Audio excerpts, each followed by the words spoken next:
Have you ever had an interaction with a salesperson and you just left that conversation being so confused on how someone could turn out like that? Like, what would cause someone to just be so disconnected and delusional about what they're supposed to do to close the sale properly? Something to make you feel like, yeah, I bought the thing and I feel good about it. Not, oh, that was gross. Like, I feel really bad about that whole interaction. There's something that's so obvious and simple, but so many people seem to forget about it. Today, we're going to talk about empathy and how to properly leverage it in your sales efforts. Hey everyone, Future Jeff here. I fully messed up the story on this part in the recording, so here we are. But anyway, as I was saying, I was about a year ago searching for a new car, and I was going to all these different dealerships. I had my whole list of wants and needs. I had the criteria that I thought was important for my next vehicle, and I had my budget set and everything ready to go. So I went to a bunch of different dealerships and had to deal with all the horrifically bad salespeople and was just getting really annoyed at how often I would just bump into these situations. So I gave a story of the worst salesman that I bumped into and the best one who actually ended up getting me to close and buy the car. So the one that was terrible was actually at a Lexus dealership. And I was with my dad and a close friend. I pull up to the lot and get out within 5 seconds.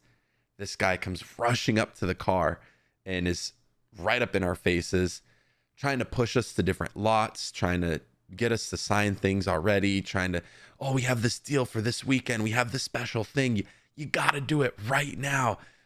We're going to close in a few hours and this is the time to do it. Didn't ask me any questions about my needs, my wants, my interests. There was even a point where I got in the car to test drive and look around. He couldn't get anything to work. He couldn't get anything functioning.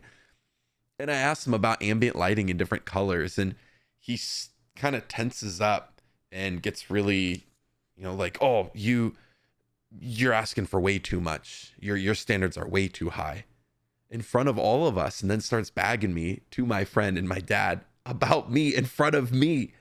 I'm like, dude, what are you doing? This is the worst thing you could possibly do to try and close a sale right now. And it was just so funny to think that this guy is really thinking he's out here crushing it, trying to close a sale. And this was the result of his work, just pissing off a couple of people who are trying to just genuinely understand what these cars have to offer. So that was really annoying. And he kept trying to pull us inside and get us to sign things and look at things and, oh, check out this car. And they're all so expensive and ridiculous. So as nice as some of them were, I just kind of had a bad taste in my mouth from that experience, and then decided to go to Acura after many more dealerships and bad experiences. And this is where I bumped into the really great one. This was the guy who actually got me to close. He wasn't pushy. He wasn't forcing anything on me. He wasn't annoying about anything. He literally was just a cool guy, literally felt like a friend. And as soon as we showed up, I just felt as if I were hanging out with a close friend. He was commenting on our clothes, and my friend had a logo on, and we were talking about basketball for about an hour. We literally forgot we were there talking about the car and trying to buy a car. We talked about basketball and anime and music and all this other stuff, and we got lost in the weeds of just having fun and enjoying each other's presence. He established a sense of trust. He established a sense of psychological safety. He made me feel good in that environment. Again, he wasn't pushy. He was asking me tons of questions. He was leading from a place of empathy, where the first guy that I mentioned wasn't doing any of that. It was just a terrible experience all around, going to all these different dealerships. But then it was even all the more refreshing going to the one and finding an amazing car salesperson. He focused on the relationship first and kind of approached it like a doctor as well, like a really good doctor. He understood what I was struggling with first and then prescribed the best possible solution customized to my needs. Even though there were cars that were nicer, faster, better, cooler, had nicer features, there were certain makes and models that were just better on paper in some ways. He really made me feel psychologically comfortable and safe with this decision. And he helped me every step of the way by really, really dialing in What is it that Jeff wants? What is it that Jeff needs? Does this check your boxes? And how can we get the right thing in front of you? None of the other salesmen that I spoke to talked about that at all. It cost them so much time, so much effort, and all this money, right? That's just left on the table. So the next time you try to sell anything, put yourselves in the shoes of the buyer. Understand them and prioritize their goals using empathy, and the rest will follow.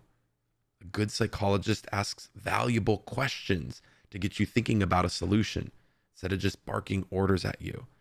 Sales works in a similar way. You don't just want to push, press, and force. You want to help, guide, and support. I'd love to hear any crazy sales stories you guys have, whether it be with a car salesperson or maybe at a jewelry shop or anywhere with anything. If you have a cool story, would absolutely love to hear all that stuff.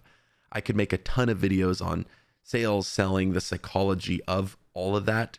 I know it kind of gets in the businessy space, but there is a lot of overlap here. So just thought it'd be a cool one to touch, but I appreciate you guys for hanging out. So remember to take care of yourselves. Remember to take care of those around you. And for all things psychology to help you think, feel, and perform better, stay tuned right here on Psychology of Living.